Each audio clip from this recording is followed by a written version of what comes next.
Historia de América Latina by Captivating History.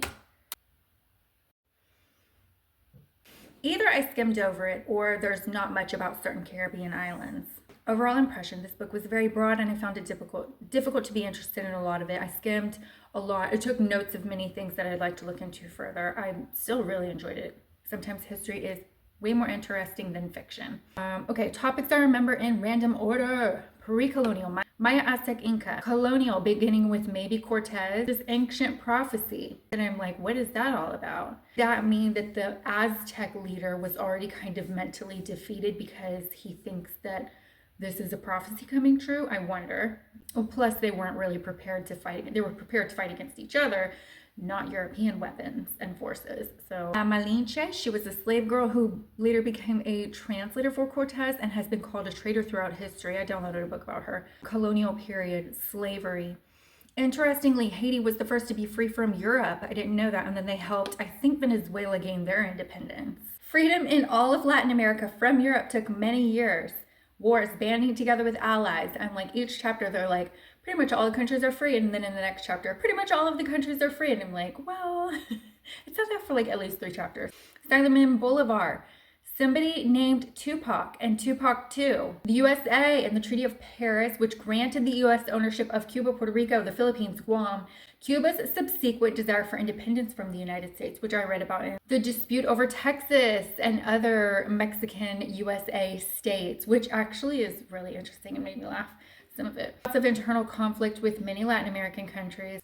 Some boundary disputes and ownership disputes. The Monroe Doctrine, so the US says if any Latin American country's freedom is threatened, we will intervene and be an ally to that country. Communism, fascism, other ideologies and ways of governing, the agrarian reform, like in Guatemala, which I've read about, so Cuba and agrarian reform. Colombia and Panama used to be a thing in the US, was like, we want to build a canal. Colombia's like, no. And so US allied with Panamanian rebels, and they're like, be free from Colombia. And they're like, yes. And so they're like, Panama, can we build a canal? And they're like, yes.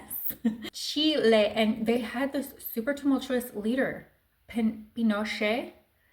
Bizarre.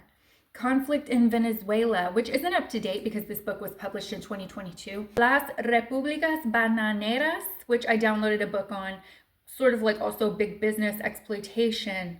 And that kind of is in different sectors and businesses and in several different countries, not just in Latin America. Everybody was focused on the drug wars. And then all of a sudden, in the 80s, Argentina was like, we want these islands, which are like right there by Argentina. And Britain was like, no. So Britain like sends all these ships over and they're like, never mind. And then everybody's like, okay, back to focusing on the drug wars. It turns out drugs are easily grown in Bolivia, Peru, which is sad because what beautiful places. And I'm like, wow, it must be so peaceful to live in certain places if you have like villages in the rainforest. And I've thought that certain communities were happy, and well, it turns out drugs are grown there, so that's not good.